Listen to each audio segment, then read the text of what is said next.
अगर आप भी अपनी जिंदगी को आसान बनाना चाहते हैं तो जल्दी से सब्सक्राइब कीजिए ब्रिज कन्या को।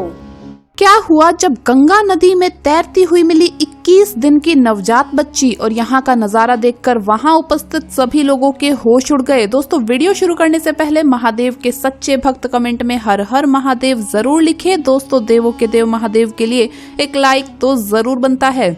दरअसल इस सत्य चमत्कारी घटना की शुरुआत होती है उत्तराखंड के धूनर गांव से, जहां पर नेहा नाम की एक महिला अपने पति और सास ससुर के साथ रहा करती थी। उस समय नेहा गर्भवती थी और उसके ससुर ने उसे साफ साफ चेतावनी दे दी थी कि इस गर्भ से जन्म होगा तो केवल एक पुत्र का, और अगर पुत्री का जन्म हो गया तो हम उसे उसी समय मार देंगे। अब दोस्तों, ये तो भगवान के हाथ में है कि पुत्र का जन्म हो या पुत्री का, हम इसमें क्या कर सकते हैं। परंतु देखते देखते 9 महीने बीत गए और वही हुआ जिसका उसके सास ससुर को बहुत ज्यादा डर था।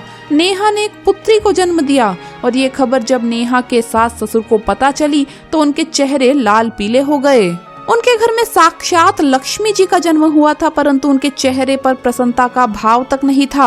उसके बाद उन्होंने जैसे तैसे करके नेहा की हॉस्पिटल से छुट्टी करवाई और वो उसे घर ले आए। अब उनके दिमाग में केवल एक बात चल रही थी कि इसे रास्ते से हटाएं तो कैसे हटाएं। परंतु नेहा ये बिल्कुल भी नहीं चाहती थी कि उसकी पुत्री को कोई भी उससे अलग करे, और ये बात बिल्कुल सही भी है, क्योंकि 9 महीने उसने अपने पेट में जिसे जगह दी है तो उसके साथ क्या करना है ये केवल नेहा का अधिकार था, उसके सास ससुर का नहीं।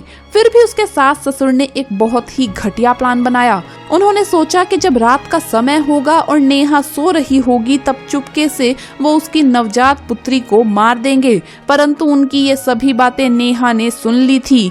वो एक निर्बल स्त्री थी, वो उनके सामने खड़ी तो नहीं हो सकती थी, परंतु अब उसकी पुत्री की जान बचाना उसके हाथ में था, और उसके बाद अपनी बच्ची की जान बचाने के लिए इकलौता विकल्प उसे सूझा। उसने एक टोकरी ली और अपनी नवजात बच्ची को उसके अंदर डाला, महादेव का स्मरण किया और इस टोकरी को उसके गांव से लगी गंगा नदी में प्रवाहित कर दिया और महादेव से प्रार्थना की कि अब इसकी जान बचाना और उसे सही जगह तक पहुंचाना केवल और केवल आपका दायित्व है, अब यह आपकी जिम्मेदारी है। और दोस्तों, सुबह हो चुकी थी और दूसरी ओर उत्तराखंड के श्यामपुर घाट पर एक दंपत्ति जिनका नाम था सूरज और संध्या संतान प्राप्ति के लिए पूजा कर रहे थे। वो दोनों ही महादेव के अनन्य भक्त थे। क्योंकि उन्हें संतान प्राप्ति नहीं हो पा रही थी, ऐसे में वो महादेव के 16 सोमवार के व्रत भी रख रहे थे, परंतु उन्हें नहीं पता था कि आज उन्हें अपने व्रत का फल मिलने वाला था।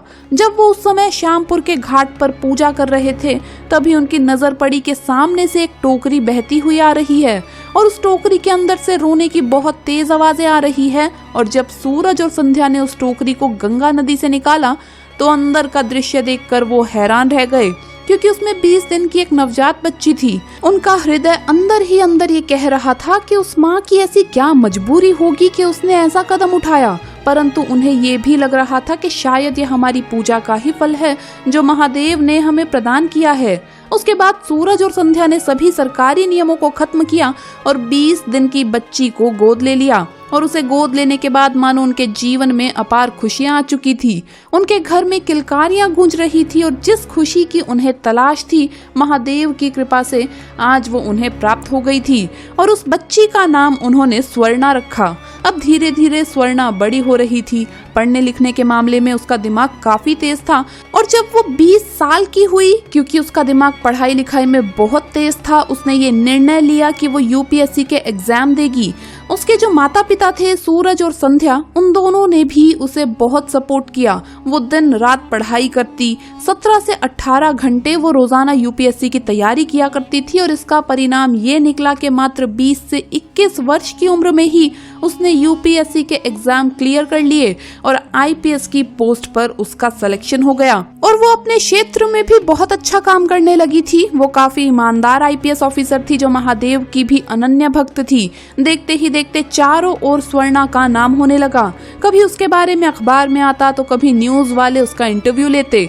एक बार की बात है जब नेहा, जो उसकी पहली माता थी, जिसने उसे गंगा नदी में प्रवाहित किया था वो टीवी देख रही थी। तभी न्यूज चैनल पर जब उसने स्वर्णा को देखा तो वो उसे देखती रह गई।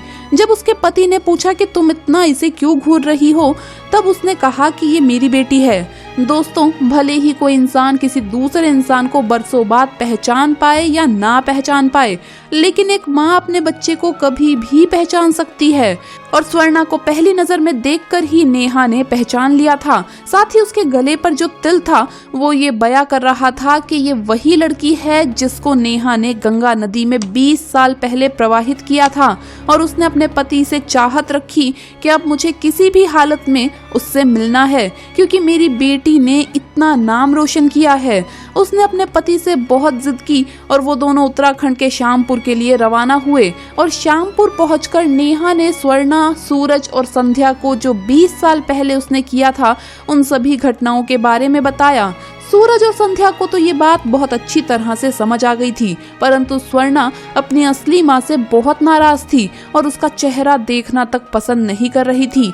नेहा तो स्वर्णा को वापस अपने घर ले जाना चाहती थी, परंतु स्वर्णा ने उसके साथ जाने से साफ साफ मना कर दिया।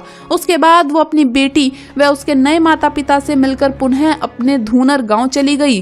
और घर जाके जब अपने सास ससुर को नेहा ने स्वर्णा के बारे में बताया तो वो सभी भी बहुत हैरान हो गए और उन्हें अपनी गलती का पछतावा हो रहा था। और एक संयोग ये था कि स्वर्णा के पैदा होने के बाद नेहा व उसके पति को संतान की प्राप्ति हुई ही नहीं।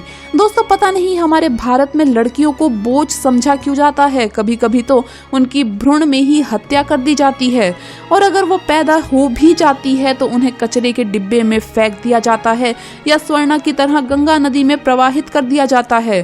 पर भला हो सूरज और संध्या जैसे जोड़े का, जो ये नहीं देखते कि पुत्र है या पुत्री, वो दोनों को समान सपोर्ट करते हैं और एक IPS ऑफिसर बनाते हैं, जो भले ही उनके सगे माता पिता नहीं है, पर आज नाम तो पूरी दुनिया में उन्हीं का रोशन हो रहा है। इस घटना से हमें यही सीख मिलती है कि महादेव सबके साथ न्याय करते हैं और जो दोषी होते हैं उनके साथ अन्याय भी होता है।